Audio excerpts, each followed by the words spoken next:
Добър вечер, уважаеми дами и господа. Аз съм Димитър Байрактаров. Вие гледате телевизия СКАТ и предаването от упор. Както знаете, всяка неделя, точно в 20 часа, идва времето, когато трябва да си кажем нещата честно, откровенно, без притеснение, без задръжки, от упор. Естествено, няма как тази вечер да не започнем с това, което се случва на българската политическа сцена. И по-точно, това, което се случва в българския парламент. Всъщност, българския парламент се е превърнал в една психиатрия. Психиатрия, в която група неуравновесени психически лица ходят и си правят каквото си искат. Още преди 2 седмици аз призовах ръководството на парламента, призовах българския парламент да подходи така, както е редно. Всичките тези лица да представят медицинско свидетелство за нормално психическо състояние, защото дори един любител шофьор, когато трябва да си изкара книжка, шофьорска книжка, отива и си изважда такова медицинско удостоверение, че психически е наред и е нормален. Не може един депутат да няма и да не му се изисква едно такова удостоверение. Още повече, всички сме свидетели какво се случва в този български парламент. Как група психически неуравновесени хора ходят, нападат, блъскат, плюят и най-важното, и това е вече страшно, тези хора нападат свободата на словото. Тези хора, които се заклеха, че ще работят в полза на българския народ. А всъщност, най-важното нещо за българския народ е да има свобода на словото. Без значение какъв журналист, какъв репортер застава пред теб. А всички там депутати, на първо място са публични лица. На второ място, те са наемни работници на Негово Величество българския народ. И като наемни работници са длъжни да отговарят на зададените въпроси, независимо удобни или неудобни, глупави или умни са тези въпроси. Те са длъжни да отговарят, защото ние им плащаме заплатите, а те не са никак малки тези заплати. Много от тези заплати, както знаете, сме показвали в предишни броеве на предаването, се дават в едни пликчета, така да се каже, под масата, на тъмно. Така че това е едно. Второто нещо е, че ако тези хора, освен че са психически неуравновесени, би следвало, както казах, да им се направи и тест за употреба на забранени вещества. В едно от предаванията ви показахме, например, какво се случва и как се предизвиква агресия след употребата на кокаин. Нормално е да се извърши и такава проверка, защото ако такива лица присъстват в българския парламент, така да се каже, употребяващи наркотици, как ще бъде защитен обществения интерес? И не на последно място бих попитал интелигентните гласоподаватели, биха ли и одобряват ли това лумпенско поведение на народни представители, които, меко казано, се държат като лумпени. Защото не може да бъде определено по друг начин това държание.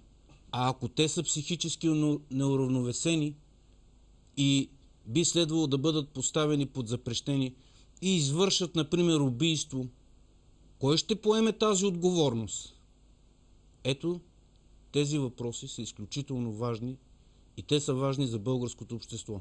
Не трябва да забравяме, че само преди няколко месеца, февруари месец, българския народ излезна масово на протести и постави редица искания. Едно от тези искания беше да не се крият зад имунитетите си българските народни представители, след като са извършили престъпление, а последните дни виждаме непрекъснато извършване на престъпление, и то е най-вече на член 325 от Наказателния кодекс. Това е хулиганство. Те трябва да носят и своята наказателна отговорност. И ако се докаже, че са извършили такива хулигански действия, естествено да си отидат кой откъдето е дошъл. Защото нямаме нужда от хулигани в Народното събрание. Той без той какво ли да очакваме от това Народно събрание. Това са темите, които трябва да се поставят на дневен ред пред обществото. Това са темите, които трябва да светнат като червена лампа, особено когато става въпрос за задушаване свободата на словото. Тази вечер, уважаеми зрители, както винаги, ще трябва да разгледаме още една изключително важна тема. Една тема, която касае всички нас, касае гражданското общество. Ако трябва да бъда честен и откровен тази вечер с вас, гражданското общество в България се е научило да критикува. Научило се да търси и да изисква, но не се е научило да проявява стопанственост. Какво имам предвид? Най-лесно е да критикуваме. По-трудно е да преследваме една гражданска позиция, която да обслужва интересите на цялото гражданско общество. На първо място, това е да търсим прозрачност за това как се харчат нашите пари. Къде се харчат? За какво се харчат? И не е никак лесно да извървиш този път до получаване на информация. Именно тази вечер ще разгледаме една такава тема, която е плод на усилията и на труда на гражданската позиция на група млади хора от гражданска инициатива за Добрич, и темата е защо община Добрич увеличи със 75% такса смет. Тази вечер тук при мене гости в студиото са една част от тази гражданска инициатива, и това са Наталия Димитрова до мен, Михаил Михов и Десислава Първанова. Всичките са граждани на град Добрич и участват в тази гражданска инициатива за Добрич. Добър вечер! Добър вечер! Аз ви благодаря, че потърсихте първо телевизия СКАТ, но нека да обясним на хората всъщност как се случи нашия контакт. Нашия контакт се осъществи следствие на ето това отворено писмо. Нека го покажем, колеги.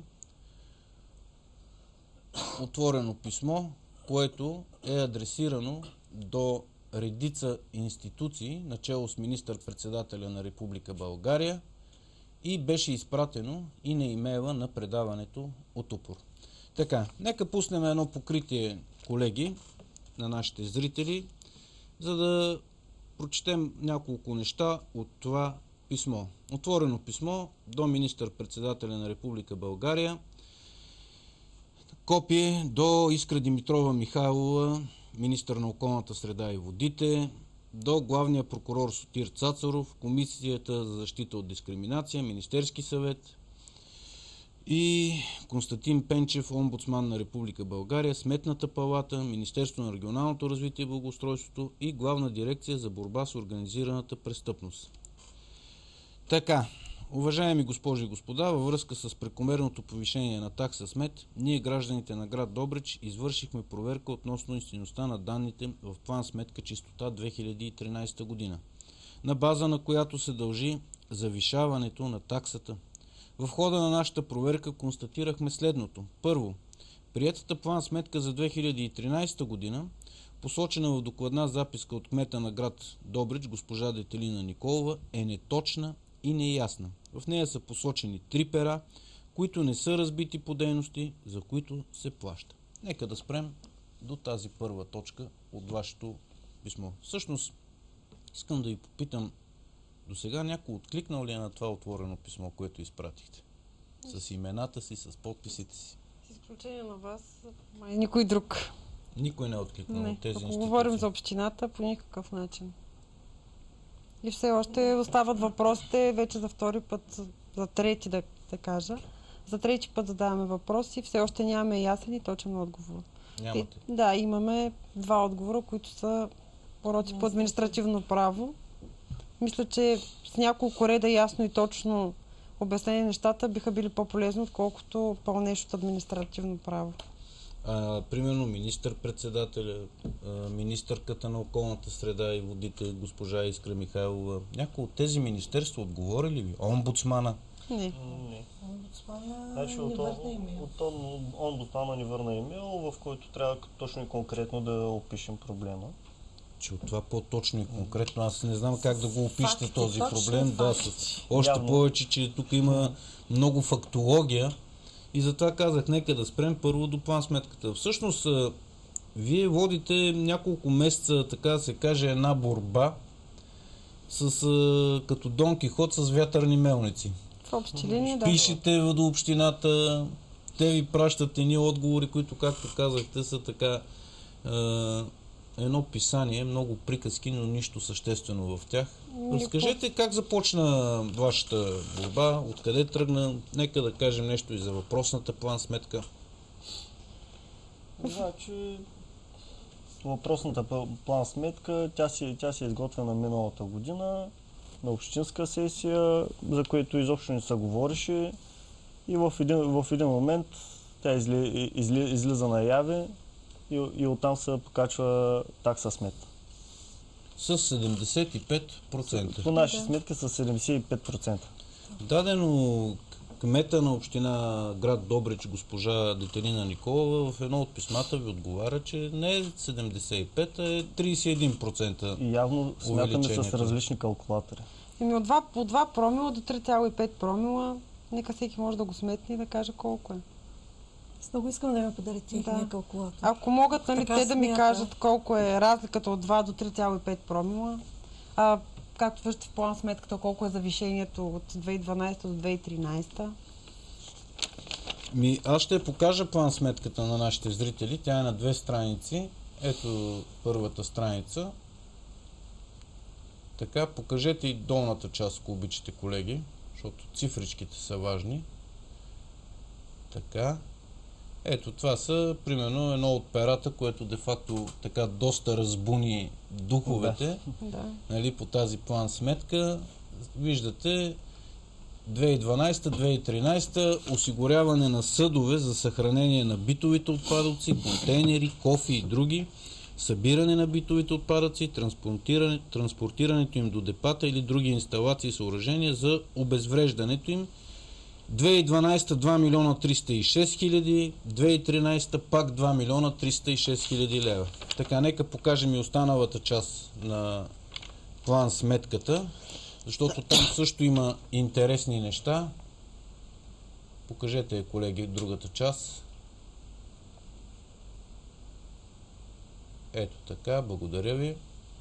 Така, тук даже се вижда и колко са гласували. Да. Сега, Хвала.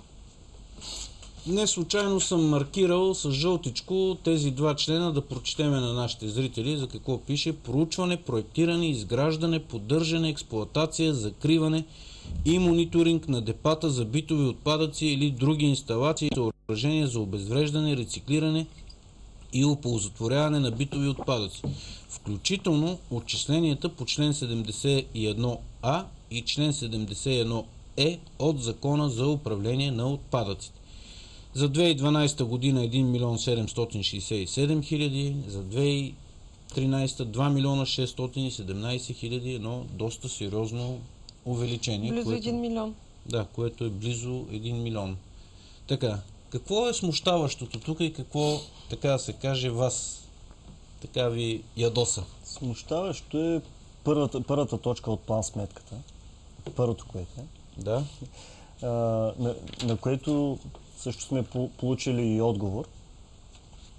Това са за съдовите за събиране на битови отпадъци, контейнери, тип бобър и така нататък. Това, което е описано в първа точка. На наш въпрос към общината. Какви средства се отделят от бюджета за съдови за съхранение? Нека да покажем и да коментираме върху това. Да, слушам. Отговорът е Съдове за събиране на долната. отпадъци се осигурява от концесионера по договор за предоставяне на концесия и дейността по сметосъбиране и сметоизвозване на територията на община Добрич, АСА България ЕООД. В Общински съвет, в общинския бюджет не се заделят средства за закупуване на съдове за отпадъци. В общинския бюджет не се заделят, да, но в план сметката, Точно. в план сметката да обясниме на зрителите, че в тази план сметка са заложени едни средства от 2 милиона 306 хиляди лева и за 2012 и за 2013 година, които гражданите, данъкоплатците, трябва да плащат. Нали така? Да. Така, или общо за 2013 година това са 6 милиона 793 хиляди лева, 794 лева без 14 лева, а за 2012 общата стойност е била 5 милиона 943 хиляди лева. Да. Или едно сериозно нарастване с около 1 800 хиляди лева Да. на такса смет, де-факто, Да. която трябва да плащат гражданите и жителите на община град Добрич. Да, но то трябва да се направи съпоставка. Значи в 2012 е било 5 милиона и 900, 2013 е 6 милиона и 700 хиляди. Според мен трябва, нали, да има някакъв баланс, след като повишаваме такса смет с 75%, по същия начин трябва да бъде и в план сметката. Нали така? Поне елементарната логика е такава. До момента вие получихте ли отговор какво се съдържа в тези 2 милиона 306 хиляди лева за 2012 и за 2013 по първото перо Не. от тази план сметка? Не сме получили конкретен отговор. Какво точно се включва в тези 2 милиона 306 хиляди? Освен, че общината не заделя пари за закупуване на съдове, за изхвърляне. Това означава, че общината, по тяхната логика, заплаща 2 милиона и 306 хиляди само за сметосъбиране на битовите отпадъци и транспортирането им до депата. Значи тук пише осигуряване на съдове за съхранение на битовите отпадъци. Да, но общината казва, че тя не заделя пари за... Тя не заделя. Тя не заделя. Така че остава тук въпроса, заделяме или не заделяме пари? Явно заделяме. Така. Сега, ние си направихме труда, снабдихме се с договора за концесия и в член 15 на този договор, ето го договора, уважаеми зрители, той е доста дълъг, ето член 15, това, което е маркирано с жълтичко, да го покажем на нашите зрители, пише следното изречение. Концесионерът се задължава да осигури през срока на концесията трикратна замяна на цялата сметосъбираща техника и съдовете за твърди битови отпадъци в съответствие с техническата им амортизация. Така. Иначе казано, концесионерът, съответната фирма, която се занимава с тази дейност, тя трябва да достави тези съдове. Аз разговарях с техническия ръководител, той потвърди човека, че тези съдове са техна собственост. Да, те си ги правят даже с тяхното лого на фирмата. И абсолютно няма начин да са собственост на общината и да правят реклама на концесионера. Единственото, което забелязах в града ни, това е кошче за пушене, място за пушене, на което има логото на общината, но също и логото на производител на цигари. Не мисля, че тия са закупени от общината и общината са решили да правят реклама на някой тютюнев производител. Така. Този договор е подписан на 17 март 2000 година и е със срок на действие, уважаеми зрители, 15 години. Или той ще приключи 2015 година. Така. Предполагам, че сте запознати с него. Тук обаче има и една разчетна калкулация, която би следвало да даде някакъв отговор за тези 2 милиона. Така. Нека да покажем това, което е маркирано в тази калкулация, която е приложение към съответния договор. Така. Ще видите, уважаеми зрители, че тук има разбивка колко на брой са контейнерите, пластмасови кошчета, кошове за зелена маса и пластмасови контейнери с различна кубатура. Значи метални контейнери 1,1 кубически метра, така наречените бобър, 671 броя за 58 320 лева. Пластмасови така са 900 броя за 10 656 лева. Пластмасови кошчета 200 броя за 5547 лева. Кошове за зелена маса 20 броя за 467 лева. И ако трябва да бъда точен, това е амортизацията на тези съдове за събиране на отпадъците, която е общо 74 990 лева. Иначе казано, ако предположиме, че тази амортизация е изчислена на база линеен метод, амортизационен метод от Закона за счетоводството, общата стойност на тези съдове е някъде около 360 000 лева. Казвам приблизително. Възниква въпроса обаче. Означава ли това, че за тези 15 години гражданите на Добрич всяка година си ги купуват де-факто тези съдове? Вие как мислите? Явно си ги купуваме всяка година. Така, явно си ги купувате, да. Само че не сте собственици на тези кошчета. Вие си ги плащате, така да се каже, всяка година, съгласно тази точка от план сметката.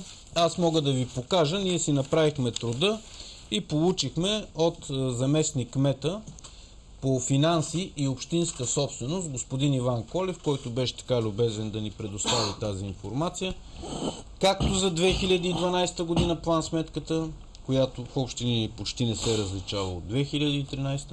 Ето ви за 2011 година, където това перо е 2 милиона 179 хиляди лева. Тук долу го покажете, колеги. Или само за тези 3 години добричлии са платили някъде около 7 милиона лева, без да знаят за какво става въпрос. Така. Сега, ние ще чуем по-нататъка и заместник кмета, но аз искам да ви попитам нещо. Вие търсихте ли контакти с Общинския съвет, с председателя на Общинския съвет, с общински съветници, да ги попитате, хора, вие знаете ли какво гласувате? Да, значи неколкократно се молихме първо за извънредна тематична сесия за такса битови отпадъци, за да ни обяснят подробно за какво плащаме, колко е завишението, да не е така сбито. И че ми беше много интересно да попитам, някои от тези, които са гласували за тази план сметка, знаят ли за какво са гласували? На една готова цифра, да вдигнеш и да кажеш, нали, че си съгласен, едва ли знаят точно за какво става въпрос вътре. След това, ето това е последното, което е и без срок до Общинския съвет. Ето това е номерчето входящото, пише без срок горе. Това е, нали, в нашата община така ги издават. Не знам кога ще ми отговорят. Помолех, също така и излязах и говорех. Миналата седмица, те по закон там нямаше, нали, как да ми откажат. Те слушаха ма 3 минутки там, колкото 5 минути ми беше разрешено. Пак с моята молба за тематична сесия. Господин председателя на Общинския съвет, господин Табаков, каза, нали, знаете какъв е реда, 1/3 от общинските съветници, ако се съгласят, тогава ще има тематична сесия и тогава ще се говори за такса битови отпадъци, иначе няма друг начин. При нас мнозинството в общинската там, сесия, така да го кажа, са 25 човека, управляващата партия, ГЕРБ. Останалите до 42 са малко. Има пак начин, което е много трудно може да стане. И винаги всичко е почти невъзможно при нас. При положение, че мнозинството са си те са си управляващите, кмета е от тяхната партия. То просто е невъзможно някакво обяснение да получим. Все пак аз... Питам. Вие чисто човешки не сте ли ги питали тия хора? Бе, хора, вие сте общински съветници. Народа ви е гласувал някакво доверие. Народа ви е дал възможността да го защитавате, да защитавате неговите интереси. Вие знаете ли какво гласувате? Така, ние имахме голямото желание да се срещнем с някой от ГЕРБ. Само, че в щаба на ГЕРБ ни казаха, че да си оставяме телефона и евентуално някой да се свърже с нас. До ден днешен понякога нямам спомен някой да се е свързал с нас. Толкова време сме писали писма, едно след друго са били писмата. Опитвали сме се по някакъв начин нещо да разбереме, поне елементарно, чисто човешка гледна точка, някой общински съветник, било госпожа Детелина Николова, било господин Иван Колев, който и да било, можеше чисто човешки навсякъде пише нашите телефони, имена, не сме се скрили, не сме били анонимни. Можеше елементарно някой да каже, ето това, така са нещата. В 2 реда, в 5 реда или в 10. Не в 20 страници безмислици, които... Нищо няма. Все едно това е курсовата ми работа за 4-ти клас. Господин Табаков ми отговори така, защо си дошла тук да питаш? Има толкова важни приоритетни неща в национален план, където можеш там да се бориш. Отиди питай, например, каза зелената енергия, колко ще се вдигне до година. Иди каза, там са бори, не дей каза, тук така ще бъде, скъпо ще бъде, това е. Такса смет ще бъде скъпа. Това ми беше отговор от господин И само Табаков. нещо да кажа, че на общинската сесия, на която се е гласувал такса смет да бъде дигната на 3,5 промила, госпожа Николова е искала да бъде 3 промила, а господин Иван Колев е станал и е казал, че няма да бъде 3 промила, ще бъде 3,5. Според мен, госпожа Николова не е ли работодател на господин Иван Колев? Така за Вие 5 как минути мислите? 0,5 промила, как го изчислиха? Аз не мога да скоча срещу работодателя си и да кажа няма да вземе примерно толкова пари, ми ще вземе толкова. Според мен вие всичките сте работодатели, както и Абсолютно, на администрацията в община град Добрич, така и на Общинския съвет на община град Добрич. И те са длъжни абсолютно всичко да ви обясняват, да отговарят и не да ви казват какво да правите и какво да не правите, къде да ходите и къде да не ходите. Така, сега в интерес на истината, ние направихме опит да се срещнем с господин председателя на Общинския съвет в община град Добрич, господин Табаков. Колеги, нека пуснем 6-то видео, за да не си помисли някой, че не сме търсили неговата гледна точка.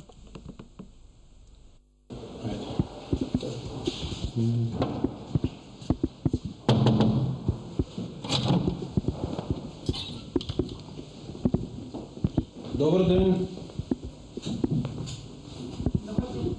Здравейте, от телевизия СКАТ съм.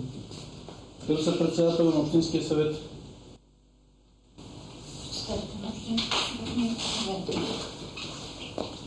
Не е тук. А кога ще бъде? Вие как се казвате? Търсете. Как се казвате вие? Аз съм Кера Колева. Кера Колева сте и сте с длъжност сътрудник на председател. Да. А господин Табаков кога ще бъде тук? Не мога да ви кажа. Може ли да го потърсите по телефона? Да, и да му кажете, че от телевизия СКАТ са тук и го търсят по много важни обществени въпроси.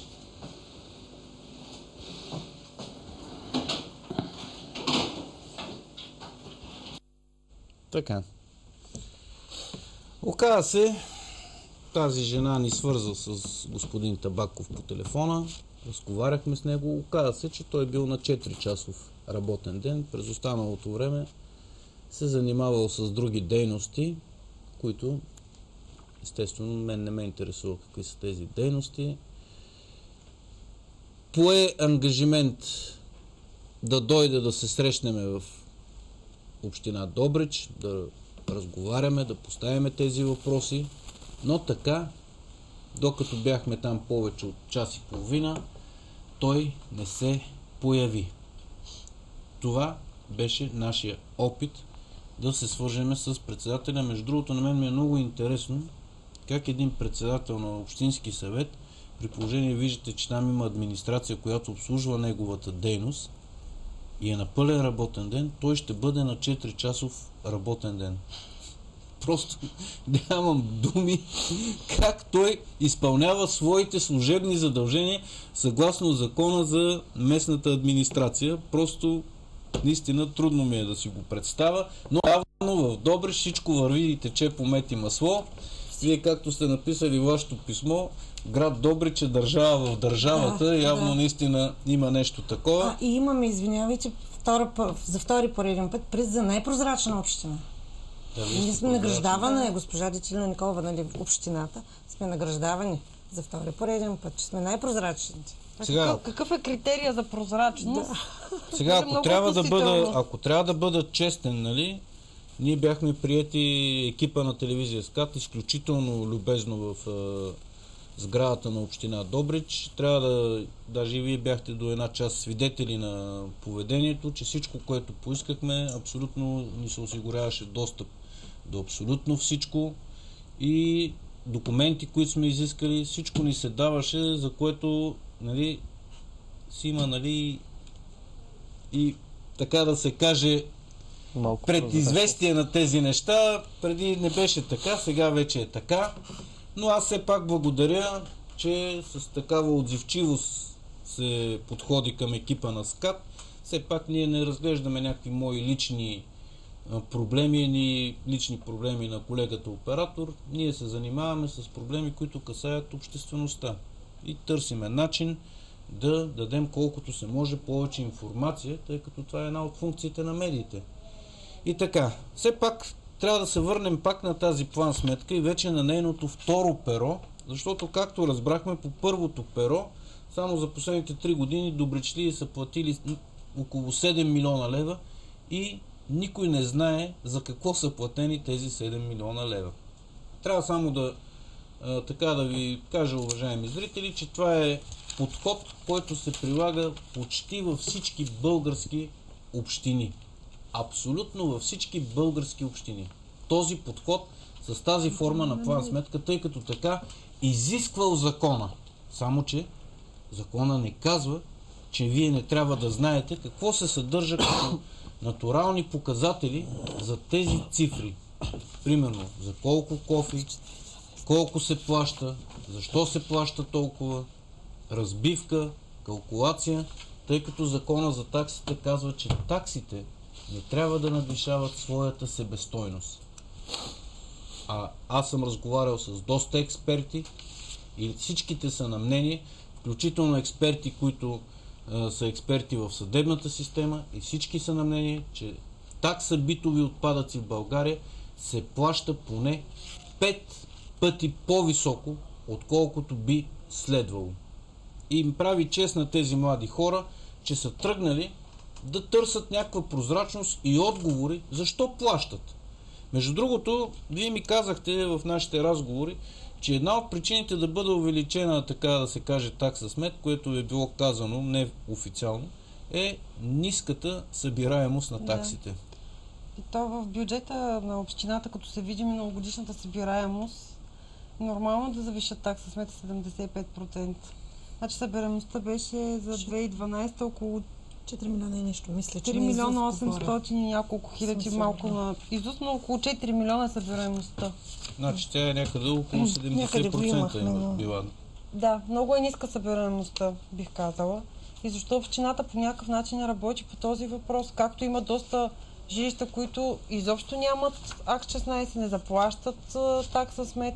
И в един момент се получава така, че хора, които си плащат редовно данък, това са пенсионерите, основната част, която са най-редовните данъкоплатци, тези хора са натоварени просто толкова много, че примерно моята баба трябва да си даде цялата пенсия за един апартамент, където живее сама.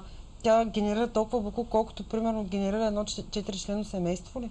Нали, дори метода е грешен, да го кажем така. С една дума, това, което казвате вие днес, вие сте се възпротивили и на методиката, абсолютно, която де-факто ощетява коректните данъкоплатци на град Добрич. Да. И всъщност по този начин се стимулират некоректните, тези, които нямат АК 16, аз ще го кажа направо, това са циганското население. Да. Циганското население, което, както знаеме, от едно съдебно решение в град Добрич и така е играла една много важна роля за демократичния избор на кмета през 2007 година, ако не ме лъже паметта, аз съм го показвал това съдебно решение. И както виждате, уважаеми зрители, тази така политика на стимулиране на циганското население, тя е политика в момента и на правителството, на новото правителство. И както казвам, нищо старо не е забравено. Бият се през ръцете и по гърба достойните, трудолюбивите, коректните граждани на България и в същото време по този начин се стимулират некоректните. Иначе казано, това означава, че следващата година, тъй като тази събираемост ще спадне още, когато се увеличава, ще бъдат натварени с още отгоре пак коректните, за сметка на некоректните. Това се получава. Коректните... Хората в Добрич нямат какво да ядат. Няма работа. След толкова, трети мандат избрана демократично кметица, няма работа. Града обедня. Останаха и пенсионери. Много малко млади хора. Наистина е страшно. При нас е страшно. Аз затова съм писала и държава в държавата и в град Добрич. В нашия град единствено се работи по едни безумни европейски проекти. Само ще кажа за копривките, които са дадени около 500 хиляди лева. Ние сме ги показвали, след малко ще го чуем и заместник кмета, тъй като госпожа Николова беше в отпуска, но във втората графа на тази план-сметка прави така впечатление тези два интересни члена, член 71А и член 71Е от Закона за управление на отпадъците. Да. Какво е интересното при тези два члена? Да обясним на нашите зрители. Че те не съществуват. В момента, в когато план-сметка честота е гласувана в този си вид, член 71А и член 71Е са били отменени. Няма ги. Целият закон е бил отменен. Да. От Конституционния съд е бил отменен целият закон за управление на те се позовават точно на тези членове. С една дума, уважаеми зрители, да ви стане ясно, Конституционният съд е обявил, аз ще кажа тези два члена, тъй като те са визирани от Закона за управление на отпадъците, като незаконосъобразни. Има решение на Конституционния съд и в същото време Общинския съвет се позовава на тези два вече отменени противозаконни членове за събирането на една немалка сума, която е почти 900 хиляди лева. Да. Сега нека да обясним обаче за какво е тази сума от 900 хиляди лева, за да знаят гражданите на Добрич за какво плащат.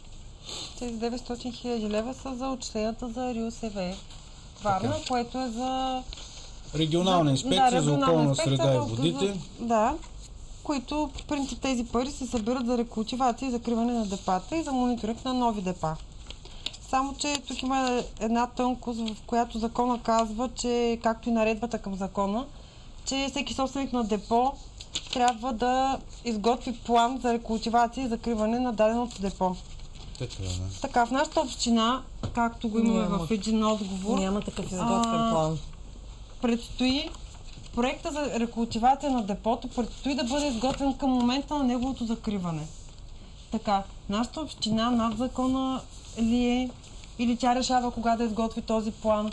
Защо се събират тези 9, 15, 35 лева? На база на какво? На база на какво? Къде е плана, който казва колко пари трябва да се съберат, за да бъде рекултивирано и закрито депо Богдан? Питахме няколко пъти, отговор нямаме. Пращат в община Добричка. Се питайте там, не питайте нас. Колко пари трябва да се плащат на тон по така наречената тази година са 15 лева, а за следващата година ни предстоят едни 35 лева на тон. Само, че когато правим чисто елементарни математически сметки, какво се получава? Но даже и тонажа не отговаря на тези 15 лева. Защото е посочено, че 800 и колко хиляди трябваше? 850 хиляди. Нали така? Да, приблизително. Приблизително 850 хиляди трябва да заплатиме на РИОСВ. Когато ги разделим на 15 лева, нямат нищо общо с тонажа. Това е справка от фирма СА, която е оператор на депото. И чиста и проста математика, 850 хиляди, когато ги разделим на 15 лева, това означава, че ние приблизително за 60 хиляди тона буклук заплащаме. Никъде не е посочено къде депо да се влизат използва от пари. две други Така, общини. депото се използва от две други общини. Това е община Крушари и Добри Селска. Къде влизат тези пари? Къде е посочено, че влизат? Те трябва да влизат по това перо. Сега, за да не бъдете опрекнати, че говорите несъстоятелни думи, ние лично решихме да извършим проверка на самото депо, как се прави замерването, дали всичко е точно. Ето ги депото, автомобилите. Сега ще видят нашите зрители, автомобила се качва на кантара, вътре има компютърна система, ето е компютърната система, която само се въвежда номера на автомобила и след това се прави автоматично при връщането на автомобила изчислението на ето вие бруто 21 500 кг. Счита се, че един такъв автомобил е 60 кубически метра, което автоматично излиза в системата. Ето ви, след това и тарата ще излезе долу, когато се връща автомобила и се получава колко е разликата, смисъл битовите отпадъци. Нека да ги видим, колеги. Те са около 5429 кг или около 5 тона. Един такъв автомобил. Ето това депо. Между другото, тук е интересно да отбележим за нашите зрители, че само преди няколко години за това депо клетка 1, ето това представлява клетка 1, са фърлени около почти 9 милиона лева. Нали така? Да. И следващата година това депо трябва да прекрати своята дейност. Или едни 9 милиона лева просто така сте ги харизали според мене, но това е мое скромно мнение. Нека видим, колеги, за да бъдем до край обективни, и засечката на измерването на тонажа в община Добрич. Така, госпожа Теодора Петкова беше така любезна да ни покаже как се извършва в реално време. Ние направихме проверка и за дати назад във времето. Средно около 130 до 150 тона на ден се извозват твърди битови отпадъци, което наистина, ако го разделиме на тази сумичка, по никакъв начин тези 15 лева не отговарят на този тонаж. Бяхме и искахме да бъдем абсолютно сигурни в нашите коментари. По никакъв начин не отговарят. Оказва се, че добричли плащат де-факто много повече от 15 лева на РИОСВ. Това е един път. Втори път плащат по отменени и обявени за противоконституционни членове 71А и 71Е от Закона за управление на отпадъците. И трети път, според така наложените действия в община град Добрич, следващата година трябва да плащат вече по 35 лева на тон. Да. Или, както се казва, жална и майка на хората. Да имат пълни джобове. А по-интересното е, че някакси количеството на отпадъци нараства прогресивно в община град Добрич, в същото време населението също намалява прогресивно. Тези, които би следвало да произвеждат бук, така драстично намаляват. Аз имам много приятели в Добрич, които за съжаление се превърнаха в гасарбайтери и си търсят така препитание някъде из Европа, Испания, Англия и къде ли не още. И огромна част, знам, че населението драстично намаляло в град Добрич и ми е интересно от как така пък нарастват количествата битови отпадъци. Кои са тези производители на битови отпадъци, като нямате икономика в Добрич? Предприятията буквално са спряли да работят, населението драстично е намаляло, а се увеличава производството на битови отпадъци. На този въпрос някой дал ли ви е отговор? То според вас какъв да бъде отговорът? Антилогично на всичко, което човек може да си помисли. Така. Аз също не получих отговор, честно да няма не зная, такъв. но все пак, за да бъдем коректни, ние се срещнахме с заместник кмета по финанси и общинска собственост на община град Добрич, господин Иван Колев. Нека имахме един много интересен разговор с заместник кмета. Да, той е един изключително лъчезарен човек, приятен човек, казвам го абсолютно така добронамерено и коректно.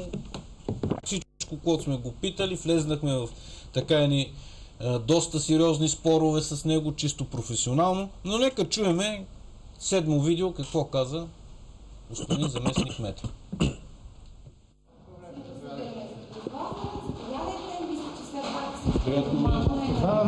Димитър Байрактаров се казвам. Не сме се виждали лично. Не знам, Боже съм. Се виждал по телевизия. Може от време на време дават там по телевизията. Да. И аз гледам от време на време. Заповядайте. Благодаря.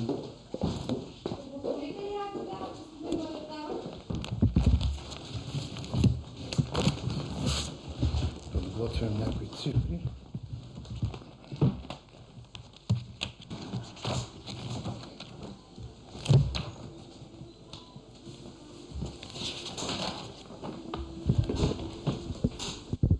Готов ли сте?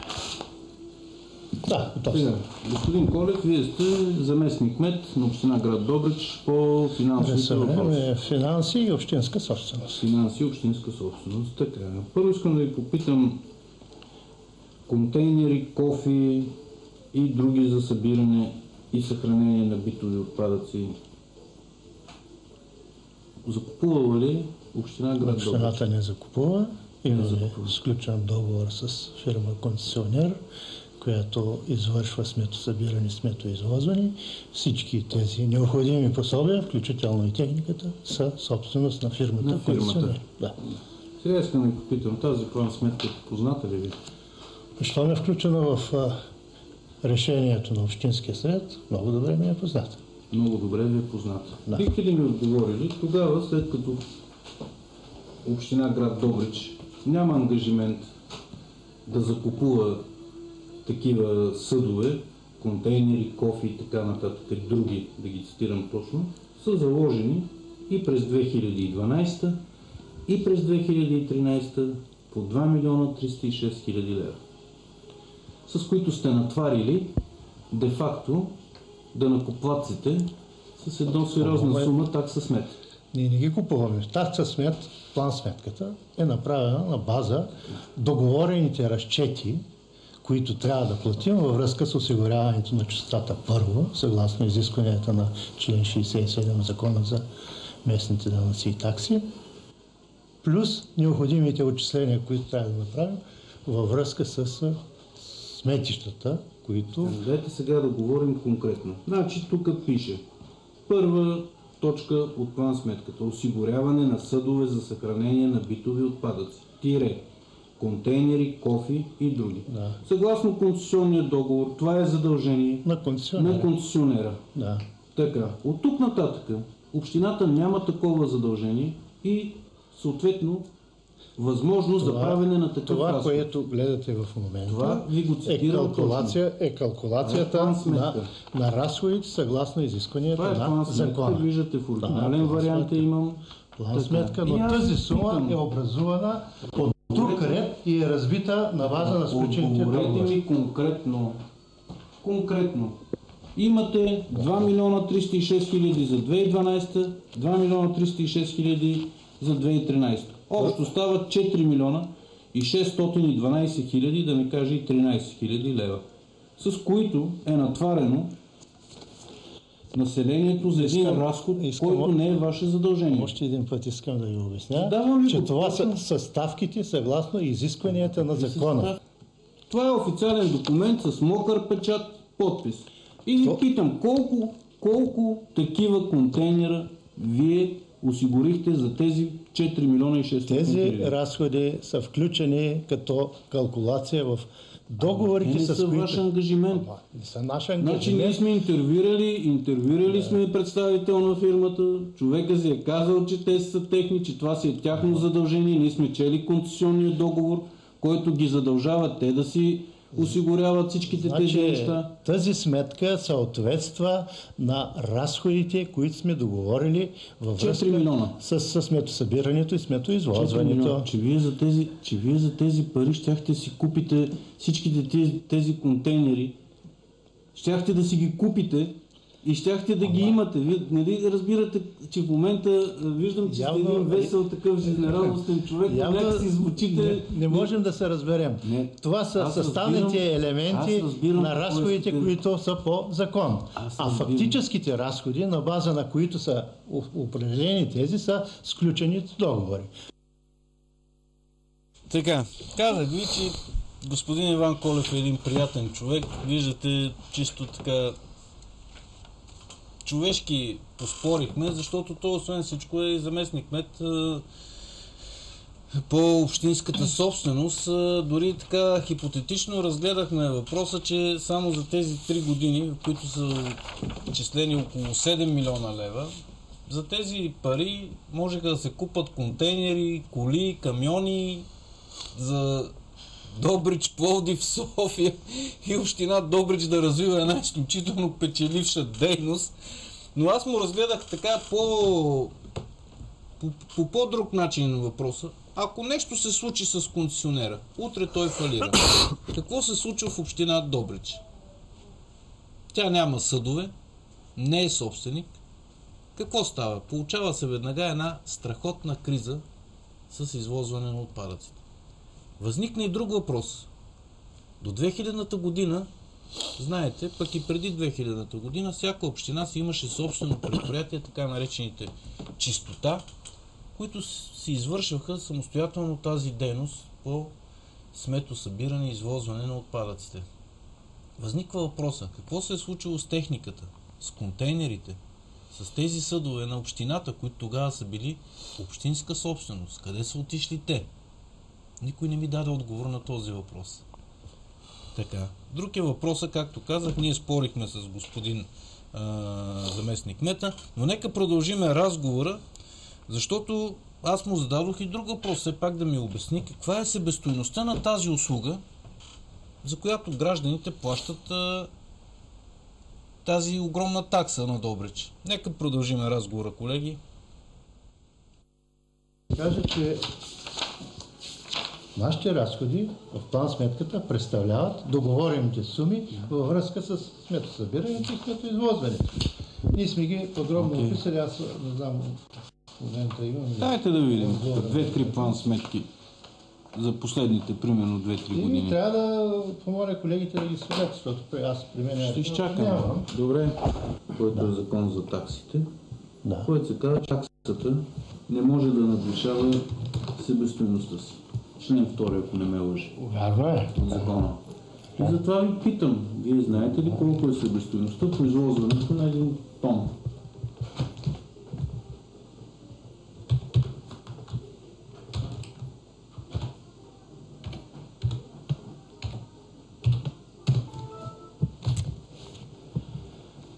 Това осигуряване на съдове може да бъде чрез закупуване от община Бургас, може да бъде чрез лично закупуване от граждани на община Добрич, лично закупуване от гражданите, могат те сами да се ангажират да си закупуват такива съдове. Има много варианти. В случая съдовете, съгласно концесионния договор, са закупени и са собственост на концесионера. На фирмата, която излиза, че вие плащате така образно казано. Пак повтаряме теорията. Ние плащаме на база на разходооправдателни документи. Ние не плащаме на база на план сметка. Вие плащате за осигуряване на съдове. Така както е записано и в закона. Моля ви се, прочетете. В закона е записано кои са елементите на калкулацията, които формират план сметката. И ние ви казваме, че това са всички тези разходи. Закона не пише ежегодно, че трябва да се осигуряват тези съдове и да плащат гражданите по 2 милиона. За вече осигурени съдове, които са вече собственост. Те, като се купят 2010 година, не могат да бъдат постоянно едни и същи и да не се поддържат, да не се подменят, да не са съдове, кошчета и т.н. Но това е, разбира се, задължение на концесионера. И ние плащаме на база на договорите с концесионера. Това сега навява на мисълта, че така показвам този разход. Община Добрич би следвало да има една собственост на контейнери за съответната сума. Така следва да се счита. Така. Казах му на господин Колев, че трудно точно на мен ще ми ги обяснява тези неща. Макар че аз съм убеден, че и той ги разбира и съм сигурен, че това, което му казвам, е абсолютно правилно, абсолютно точно. Сега ще помоля колегите да покажат тези членове от Закона за местните данъци и такси. Нека покажем първо член 61 и 62 по-точно, в който се пише таксата се заплаща за услугите по събирането, така. Нека покажем сега следващия член, колеги, който третира изготвянето на тази план сметка. Така. В този член ясно се вижда, че първо, като точка 1 в тази калкулация са именно тези съдове. Тя е отделна точка. Съжалявам, че, колеги, нещо не се вижда добре на екрана, нали? Но тя си е съвсем отделна точка в калкулацията. Освен всичко, съгласно Закона за счетоводството, стойностите трябва да имат и натурално измерение. Това, което обяснявах на господин Иван Колев. Махнете го това нещо. И защо му обяснявах, че де-факто гражданите си ги купуват тези контейнери във времето. Защото, уважаеми зрители, фирмата, концесионер, която и да е тя, когато ги закупува тези съдове, контейнери, кофи, кошчета и така нататък, тя ги заприхождава чисто счетоводно като краткотрайни материални активи, на които начислява амортизация. Чрез амортизацията, това е първия начин, така да се каже, на косвено изплащане на разходите по закупуването на тези съдове. Защото амортизацията е данъчно признат разход, с който се намаля финансовия резултат на фирмата или тя плаща по-нисък данък. Съответно, тя трупа средства за това, че не плаща данък, с който да си възстанови след 5 години наново тези краткотрайни материални активи. Възниква въпроса обаче, защо гражданите трябва да ги плащат всяка година? Защото в закона е записано осигуряване, което ще рече, както е питал и един от общинските съветници, да си ги закупи община Добрич, примерно, да си ги закупи, ако нямат клауза в договора, а такава има, че това е задължение на концесионера, и да се ползва от тези съдове. Когато се амортизират, тя ще се ползва съответните преференции за закупуване на едро. Най-елементарното, когато им изтече срока, ще ги предаде за скрап, от което ще получи една немалка сума за закупуване на нови съдове. Или това е, както му казах на господин Колев, е един неправилен начин на третиране на тази такса. Това е неправилен прочит и на закона, а някой горе по върховете, вие не случайно сте писали до министър-председател и до съответните хора, и до ден днешен си правят, защото това са лобистските текстове в тези закони. Да не говориме, че самата план сметка е подчинена във второто си перо на отменени от Конституционния съд членове. Иначе казано, днес имаме абсолютно основание, съгласно член 208 от Наказателно-процесуалния кодекс, да сезираме прокуратурата за извършени престъпления, волно или неволно, и да се извърши пълна проверка за 5 години назад за начин на формиране на такса битови отпадъци в община град Добрич. Такъв е закона и аз се възползвам тази вечер, чрез този член от закона, да сезирам прокуратурата. А дали тя ще направи нещо, остава да видим. Така, чухте и видяхте, искахте нещо още да покажете на нашите зрители. Нарушенията не са само това, нарушенията са много. В едно от обясненията за вдигане на такса битови отпадъци е съфинансирането за изграждане на депо Стожер, където се казва, че трябва община Добрич да внесе 1 100 000 лева. Декември месец се подписва договора за това депо и отпадат една част от парите и трябва да се внесе единствено 900 000 лева. Да, но не е променена такса битови отпадъци. Това все пак си 200 000. И искам да покажа нещо на господин Иван Колев, защото той спори с мен, че никъде не пише, че за такса битови отпадъци трябва да се включва съфинансирането, за което сега ние ще теглим кредит. Имаме се достатъчно, но искам да покажа на господин Иван Колев. Къде е включено? Точно, че трябва да се заплати. Долу, най-долу. Последния абзац, най-долния, да. Първо, че тук сумата е по-голяма, не е коригирана. И това действително Едни 200 000 лева отгоре само плащат там, още само от това перо. Договора с концесионера не е променен тази година, което би следвало да няма разлика в таксата, в завишаването на таксата. Миналата година за РИОСВ Варна ние сме плащали 9 лева, тази година е 15 лева. Остават едни 6 лева, което би следвало да бъде завишението. Реално за нас.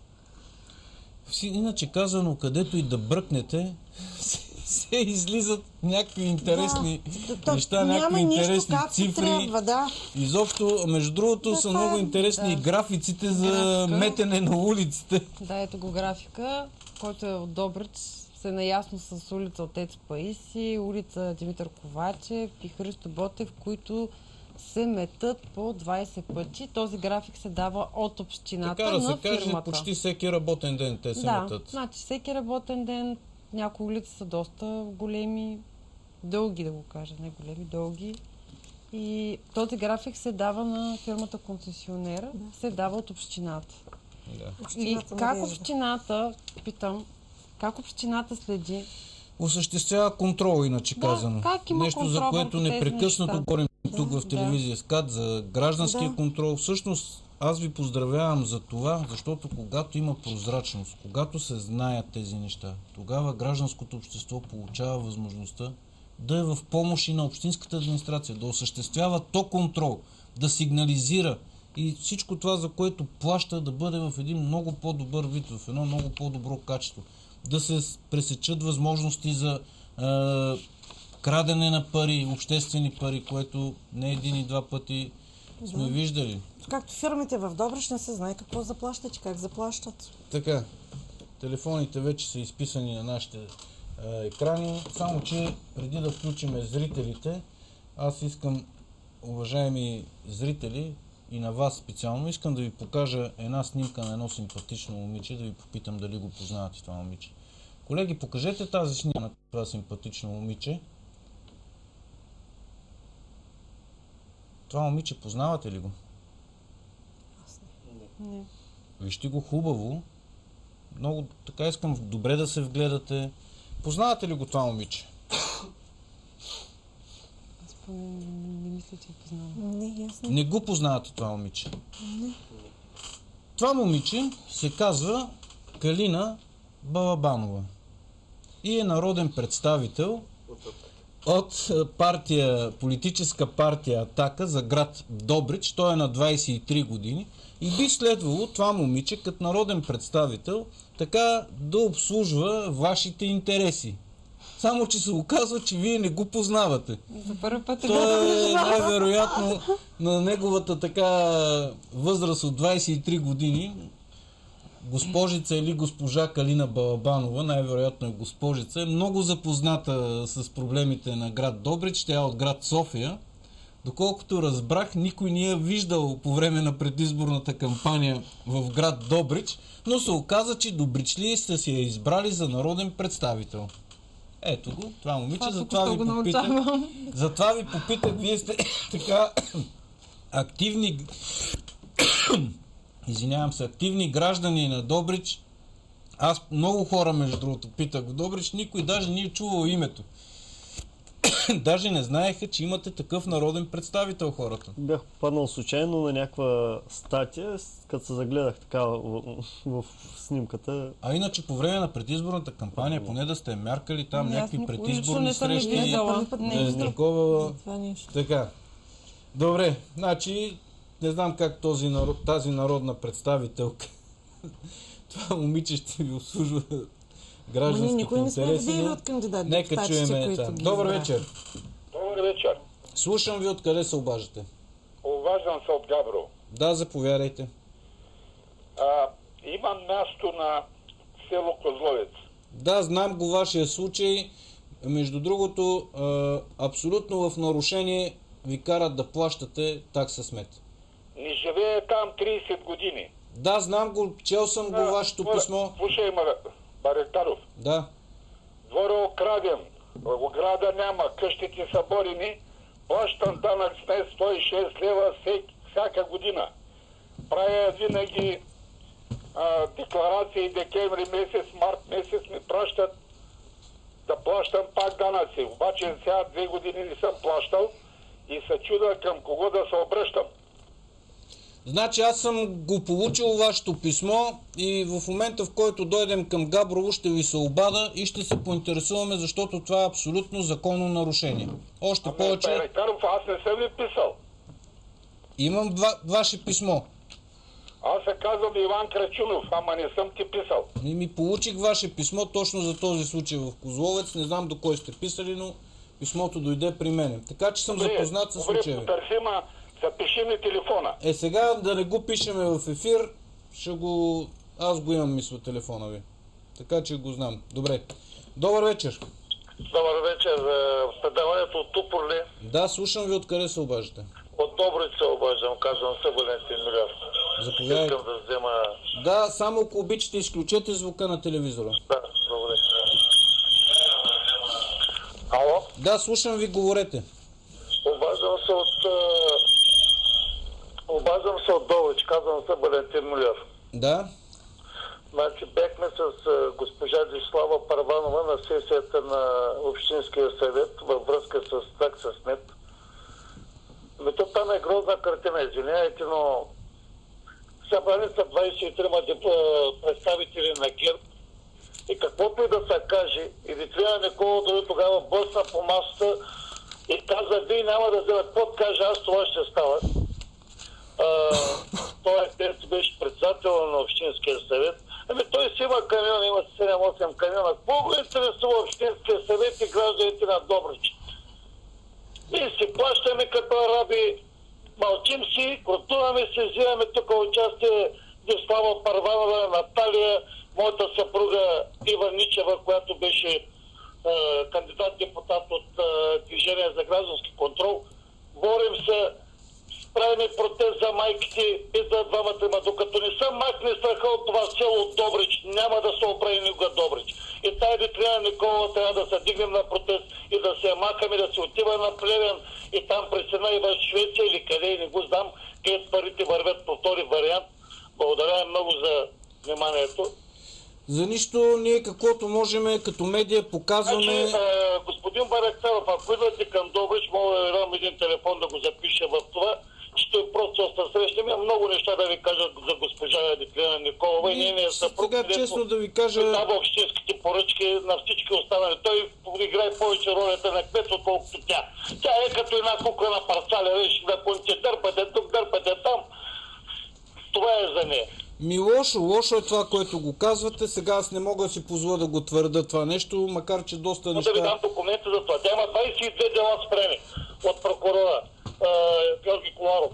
Така, имате и имейла на предаването, пуснете на имейл. Ще има отворено писмо до вас и трябва да тръгнем да действаме. Добре, ще видим за какво става въпрос. Прокурор на Република България да помогне да направим нещата така, както трябва да съм Добрич. Благодаря. Добре, и аз ви благодаря. Добър вечер. Добър вечер. Слушам ви, откъде се обаждате. Казвам се Диан Георгиев от Разград. Заповядайте. Защото слушам за община Добрич. По подобен сценарий Разград също са се увеличили такса смет. Значи мога дам точно данни, евентуално най-добре ще бъде да ви пиша на имейл адреса. Да. Просто ще се изненадате за какви суми става въпрос, въобще без да се използват смет, без да има смет даже. Важното е хората да плащат. Така ли да ви разбирам? Явно е така. Даже не се извършва и услугата, ако правилно ви разбирам. Услугата въобще няма. Става въпрос, значи дворно место в село Поройще на 7 км от Разград, около 3 декара дворно место, за което се плаща такса смет от порядъка на 70 лева.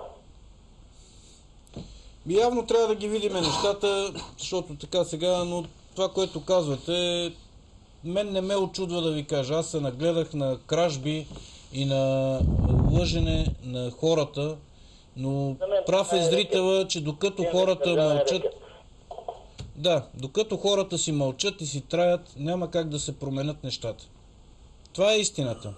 Това е истината и трябва да има един сериозен граждански контрол от страна на хората. Добър вечер. Добър вечер. Слушам ви, откъде се обаждате? Ами обаждам се от град Добрич. Заповядайте, слушам ви. Аз имам един такъв въпрос. Значи имам едно жилище и една втора от друго. И 20 години плащам данък смет като две семейства. Аз живея съвсем сама в едното.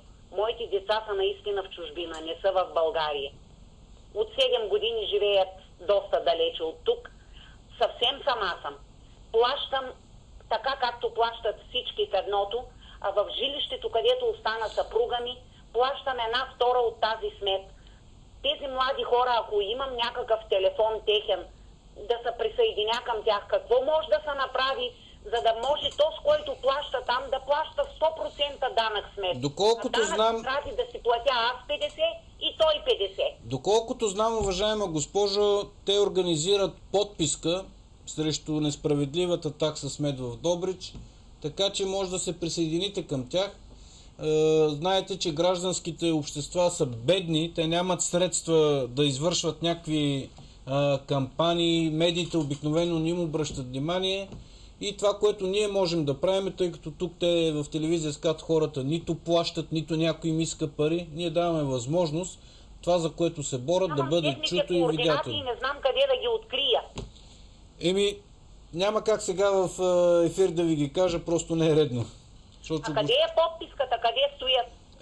Къде стоите? Къде ще бъде подписката? По принцип подписка има в палатката пред общината и още няколко човека из града обикалят да съберат. Има палатка пред общината, в която се събират. Там можете да получите и техните координати и да се срещнете. Между другото, госпожа Наталия Димитрова точно засегна случай подобен на вашия. И те са много. Да, чух, че баба... И аз ви благодаря. Добър вечер. Добър вечер. Слушам ви, откъде се обаждате.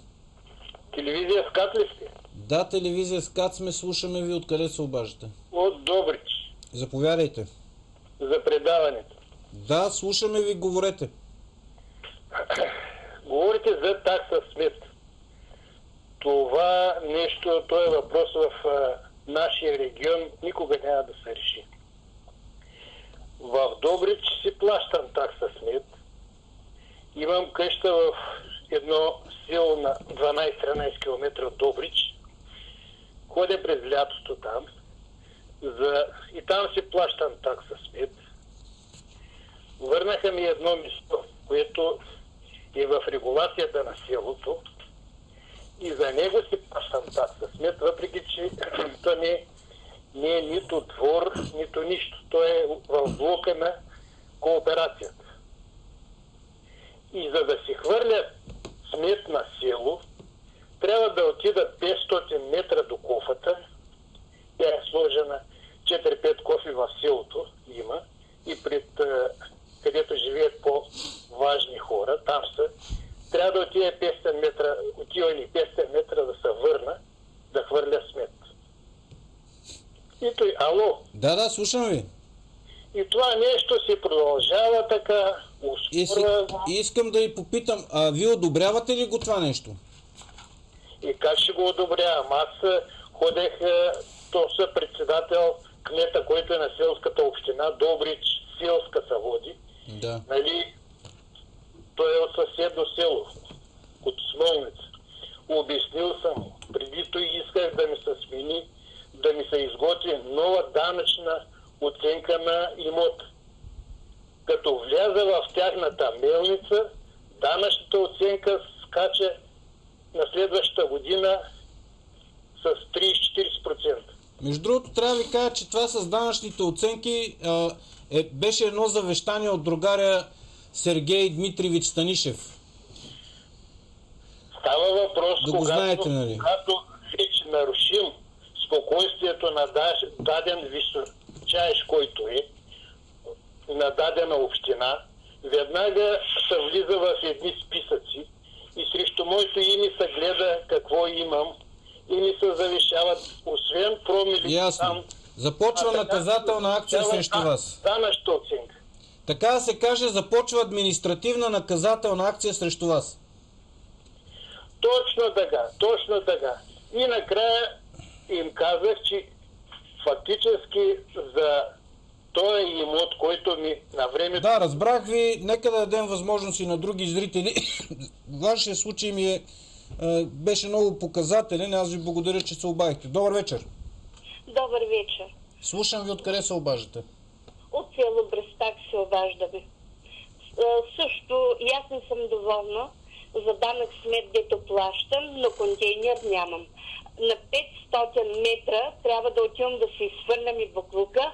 Аз съм на 72 години, съпругът ми е на 78 години и трябва по баир надолу да слизаме до контейнера, да се хвърляме буклука и да се изкачваме пак нагоре. А зимно време как го правите това упражнение? Когато много трудно ни, аз се плащам данък смет. Няколко пъти съм се обърнала към кметицата и казах, че трябва да ми се постави контейнер, защото сме 5 семейства, които имаме нужда от контейнер. Тя се обърна и ни каза, трябва да бъдете 10 семейства, за да ви сложим контейнер. Обадихме се и във Вълчи дол на кметицата. Отговорът беше, че 10 семейства, един контейнер. Добре, но местата ни са големи. Като не могат да ви сложат контейнер, да ви сложат кофа. Няма и кофа и колата не можела да минава по нашата улица. Да. Камиони минават, колата не можела. Но аз на работниците длъжна ли съм да им плащам тези пари за данък смет? Вие ги плащате. И прави ли са тези млади хора днес тук в студиото да се борят и да търсят справедливост по тези въпроси, за които... Така, прави са. И аз така мисля, затова им дадохме възможност. И не знам просто към кого да се обърна вече, защото 10 семейства ние не сме, но сме 4-5 семейства, които имаме нужда от контейнер. Всеки път ние трябва да слизаме с кофите и аз накрая се наложи, пащам каруца, плащаме, за да ми изхвърлят буклука. А там, които са, имат около 2 контейнера и контейнерите са там близко и са млади хора, могат да отидат да се хвърлят буклука и тази година гледам доматите си оскубали и си го хвърляли в контейнера. Аз една кофа буклук не мога да отида, но плащам данък смет. Явно трябва накрая да се намеси и Национален фронт за спасение на България, за да помогне на тези млади хора и въобще на жителите и гражданите на община Добрича и не само на община Добрич, както виждаме. Защото навсякъде май така е. Да, и това е наистина... Наистина, че той трябва да се намери. Ако поне не успеем нещо да направим, поне някаква справедливост да успеем да въдвориме, за да не се мъчат хора като вас.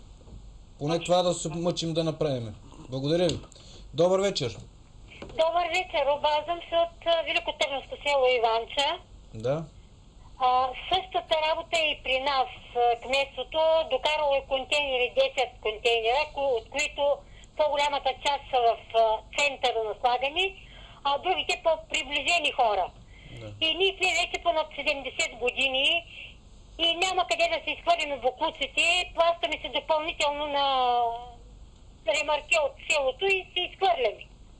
Да, аз както казах в началото на предаването, тази тема, която разглеждаме тази вечер, тя не е само частна тема за община Добрич, както виждате, тя е тема, която вълнува Да, цяла и кмета България. изобщо не обръща внимание и за много други работи, и за побойства, и за разни други работи, които сме се отнасяли до него. Затваря вратата и просто четете вестници и толкова. Важното е вие да плащате. Той е партиен, от БСП-то е този кмет, вече при мандат мисля, че е. Те са майстори по прибиране на пари. Те са приближените си хора. Да.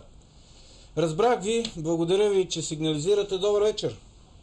Ало, добър вечер. Слушам ви. Откъде се обаждате? От Добрич. Добрич, слушам ви. Здравейте. Значи искам първо да поздравя... Ало? Да, слушам ви.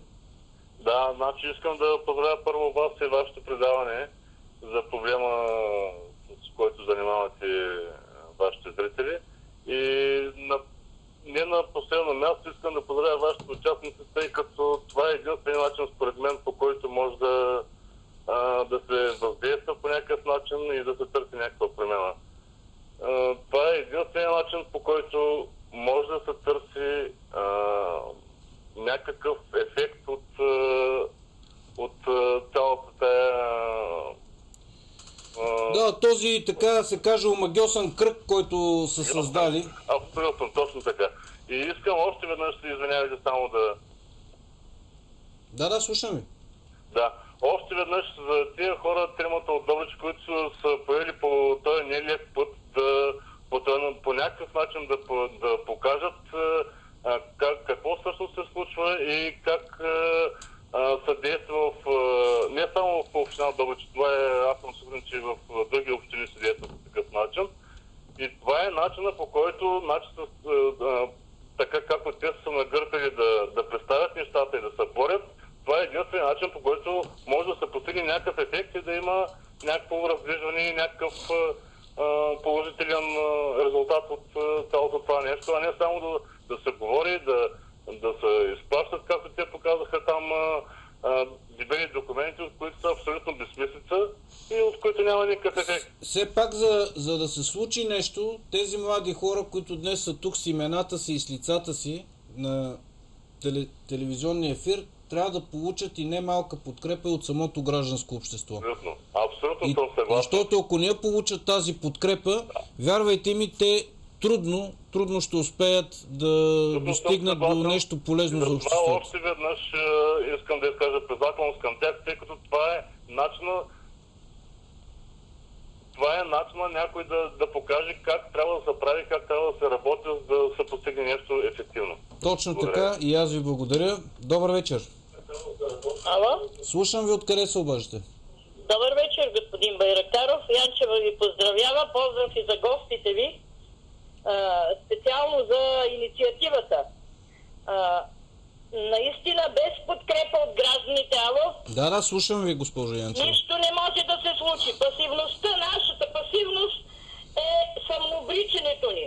Затова, ако ми позволите един съвет на всички тия, които се оплакаха, не да ползват телевизия СКАТ за оплаквателно бюро, а на 12 май аз се питам, няма да получа отговор, но сега да им дам един друг съвет. Така както си товарите буклука на каручката, госпожо, нека собственика на каруцата ви даде една разписка, че сте му платили да си декларира тия пари, а всичкия буклук го стоварете пред общината с едно обяснение. До кмет ли, кметица ли е там, че това ще е резултата от тяхната работа, бездействието им. Няма иначе решаване на въпроса, разберете. Тия управници, дали са местни, дали са национални, дали са законотворчество, така наречен парламент или народно събрание, не знам какво значи,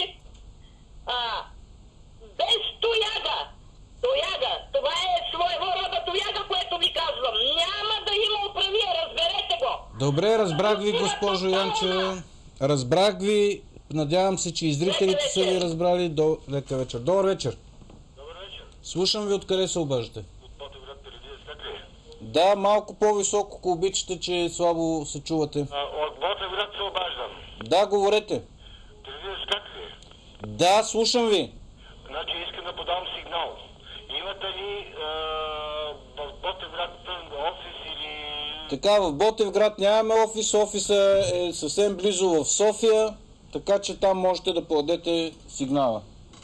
Дайте ми някакви... Булевар Цариградско шосе 113 до магазин Мусил Бриколаж или до София Прес. Зад София Прес се намира офиса на телевизия СКАТ на много лесно място. Извинявайте, просто ако искате дайте ми един телефон... В момента сега не мога да ви давам телефони в ефир. Така, добър вечер. Добър вечер. Слушам ви, откъде се обаждате. От Добрич. Заповядайте. Да. Слушам ви, госпожо. Ами, бих искала да поздравя дамите, които са в студиото, представителките на Добрич. И да им пожелая да бъдат все така активни и последователни. Следя техните изяви и искам да кажа, че определено така отбелязват напредък. По отношението на такса смет. Определено завишаването на таксата за мен е нерегламентирано. Но аз съм убедена, че общинска администрация е спазила законовата уредба. Това, което не приемам във вашето предаване, то е пошъл език и това, че вашите зрители по този начин се държат. Мисля, че проблема сега искам национален. Уважаема госпожо, искам да кажете в какво се изразява пошлия език. Сега да плюем персонално хора. Кои персонално? За мен... Сега много се извинявам, обаче никой не е плют. Тук се говори с факти, с доказателства, с право на възможност за изказване, търсене на ответната страна. Така че бъдете, така да се каже, възпитана и културна, да не хвърляте обвинения, които са безпочвени. И най-малкото пък да обвинявате зрителите за това, че са изразили конституционното си право, както и вие, да изразят мнение. Бъдете поне малко възпитана, нали? Така, съгласна съм. Благодаря. Искам да кажа, че българският принцип рибата се измерисва от главата, определено действа и за такса смет. Трябва да се направят законодателни промени в Закона за местни данъци и такси. Защото съм убедена, че общинска администрация е спазила формата на закона. Да, тя е спазила формата на закона, но не е дала разбивка, както гласи друг закон, закона за счетоводството. Приела е една план сметка при отменени членове от закона от Конституционния съд. И какво е законосъобразното, когато приемаш една план сметка, позовавайки се на отменен от Конституционния съд закон? Кое е законосъобразното? Даже и тук може да се спори. Съгласна съм. Вие почваме да, така да се каже, да свирим на една струна. Затова ви казах, че ние говориме с факти и с аргументи, не използваме пошъл език за разлика от някои психопати в парламента. Ние нямаме такива... Нямаме просто... Възпитанието ни е по-различно. А иначе даваме възможност на всеки да се изрази мнението и ако някой използва нецензурен език, просто го прекъсваме. Иначе, както виждате, и на вас ви дадох възможност.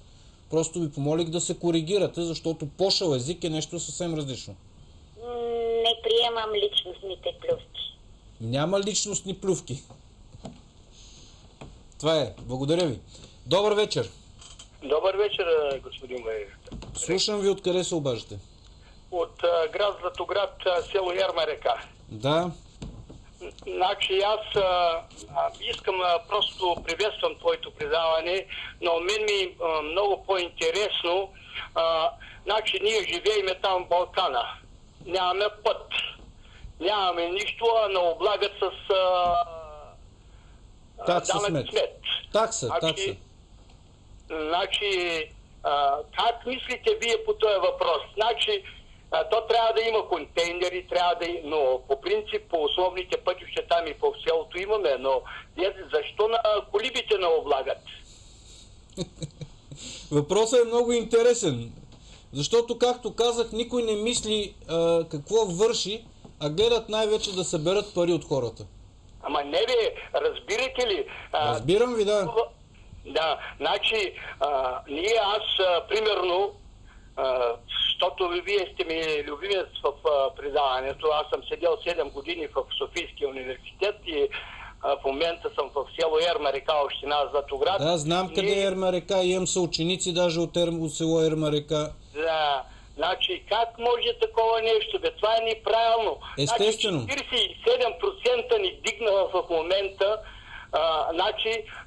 за колибите. За били... ние си го казваме колиби. Да. Разбирам ви, да. Как мислите бе по този въпрос? Кажи ми на думичка. Да, казвам и аз казвам, че не е правилно. Не е правилно. Общинския съвет взима решение, значи и тия места, които ние се мъчиме да събираме сенце, това, онова, и там да облагат с данък смет. Като дойдат изборите по-до година. Не, вижте, виж това, между другото, изборите си избори. Ние говориме за нещо реално, съвременно, днешно. Говориме обаче, като не искат да ни чуят тези, които ни представляват по общински съвети, в Народно събрание. Какво да направиме? Нали за това възстана този народ? Този народ за това възстана. Той търсеше справедливост, търсеше отговори на тези въпроси. 3,8 дадахме да направим промени, 3,8 дадахме. Да. Разбрах ви, благодаря ви. Вие бяхте последният зрител. За огромно съжаление, всяко предаване има начало и край. Виждам, че линиите продължават да звънат, но все пак днеска, така да се каже, получихте една голяма подкрепа от зрителите. Имаше така сериозна активност на Добрич в ефира на телевизия СКАТ.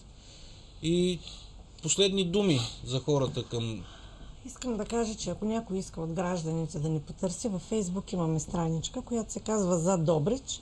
Там винаги отговаряме и тримата. А докато седим в къщи, няма да направим нищо. Все пак имайте на предвид, че възрастните хора трудно се работят с Фейсбук. Да, но това е най-лесният начин. Да, знам, за младите нищо не е най-лесният начин. От много млади хора така сме чували. Браво на вас, биче се, борете се, ние ви подкрепим. Ама ето кой вкъщи. Обаче ние ще гледаме през прозореца. Да, не става така. Много ми е познато това. Да.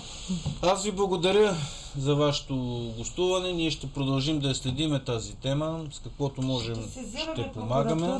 Да, няма да ги оставим нещата. Ние сме си казали още в самото начало, че само да дигаме аларма няма да стане. Ние персонално не упрекваме никой, ние коментираме това, което се случва, от което в крайна сметка са потърпевши жителите и гражданите на община град Добрич. Затова казвам, по избори обещават, тогава всички се сещат за нас, къде имат изборите в властта. Тези 25 човека, които са в нашия общински съвет, да си прочитат докладните, да си прочитат всичко и да се надяваме... И най-елементарното да се интересуват поне какво гласуват. Да се запознаят с нещата, за които гласуват, от тук нататък. И да мислят малко за хората. Хората наистина нямат какво да ядат в Добрич, нямат пари за лекарства, нямат пари за хляб, не могат да си платят тока, няма работа. Явно хората в община град Добрич, уважаема госпожо Първанова, аз останах при един анализ, който правих, че те произвеждат само битови отпадъци. Защото населението намаля, огромна част се превръщат в емигранти, а битовите отпадъци, както каза господин Михов, прогресивно нарастват техните количества. Това са 4 кг на човек на ден. Все пак населението на Добрич е не повече от 40. Аз ви благодаря, уважаеми зрители, за вашата активност. Ние ще продължиме да правим това, което можем, пък да става каквото ще. Гледайте ни и след